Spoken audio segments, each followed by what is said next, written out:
মিজৌরিতে সেই যে গরম উঁকি মেরে দিয়ে গেল, তারপর থেকে আর কোনো পাত্তাই নেই। ঝমঝমিয়ে বৃষ্টি, মেঘলা আকাশ হয়ে রয়েছে। নমস্কার, আপনাদের কাছে নিয়ে এসেছি আরও একটি ভিডিও। আজকে স্ন্যাক্স থেকে একটা শাক নিয়ে এসেছিলাম, যেটার নাম হলো টার্নিপ। এই টার্নিপ অনেকটা ওলকপির মতো দেখতে।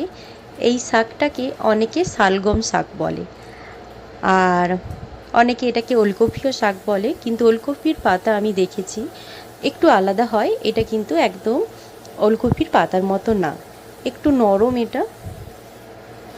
আর টার্নিপ কেমন খেতে হয় আমি জানি না, তবে দেখতে কিছুটা একই রকম, শুধু টার্নিপের ওপরটা থাকে একটু পার্পল কালারের, নিচেরটা থাকে হোয়াইট কালারের, দুটো কালার কম্বিনেশনের এই টার্নিপটা হয়। তো আজকে এইটারই রান্না করব। আমেরিকান বাড়িতে কি রান্না হয় আমি জানি না এই শাক দিয়ে, বাট একবার যখন এই বাঙালি বাড়িতে এসেছে, একে তো আমি পেঁয়াজ আর পোস্ত দিয়ে রান্না করবই। তো আজকে এই শাকটারই রান্না করব। তো খারাপ হয় না, খুব ভালো হয় খেতে। আর এইদিকে আমি বাকি রান্নাগুলো বসিয়ে দিয়েছিলাম। একদিকে হচ্ছে ভাত, ডাল আর সজনে ডাঁটা দিয়ে আলু বড়ি দিয়ে পোস্ত বানাচ্ছি। আর এদিকে কড়াটা গরম করে নিয়ে এর মধ্যে দিয়ে দিলাম পরিমাণ মতো তেল।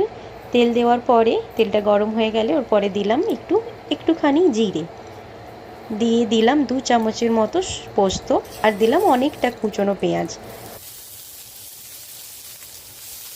তো পেঁয়াজটাকে কিছুক্ষণ সটে করার পরে দিলাম কাঁচা লঙ্কা, আর এই শাকটাকে দিয়ে দেবো। শাকটা দিয়ে কিছুক্ষণ ঢেকে দেবো, এর থেকে যে এক্সট্রা জল থাকবে সেটা বেরিয়ে যাবে, আর রান্নাটাও তাড়াতাড়ি হয়ে যাবে।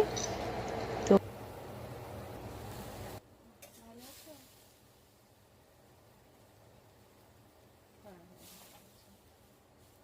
তো কিছুক্ষণ সটে করার পরে এর মধ্যে আমি দেবো একটুখানি হলুদ গুঁড়ো আর দেবো পরিমাণ মতো নুন। জাস্ট এটাকে ভালো করে মিক্স করে নিয়ে আমি এটাকে ভাজতে থাকবো। ততক্ষণ ভাজতে হবে যতক্ষণ না সুন্দরভাবে শাকটা ভাজা হয়, বা এর যে জলটা বেরোবে সেটা পুরোপুরি শুষে নেবে জলটা। তারপর এই শাকটা রেডি হয়ে যাবে।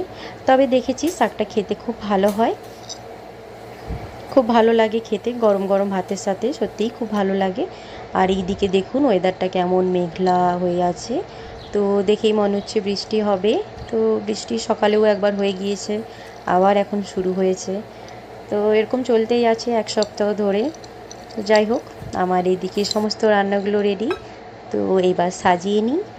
আজকে খুব সিম্পল জিনিস বানিয়েছি, ভাত, ডাল, শাক ভাজা আর সজনে ডাঁটা দিয়ে আলু দিয়ে বড়ি দিয়ে পোস্ত। তো আজকের ভিডিওটা এখানেই শেষ করি। আপনারা সবাই খুব ভালো থাকবেন, সুস্থ থাকবেন, আনন্দে থাকবেন। আবার দেখা হবে নতুন কোনো ভিডিওর সাথে, নতুন কোনো গল্প নিয়ে। আর আপনাদেরকে অসংখ্য ধন্যবাদ আমার এই ভিডিওটি দেখার জন্য। আবার দেখা হবে। আজকের মতো আসি, টাটা, বাই বাই।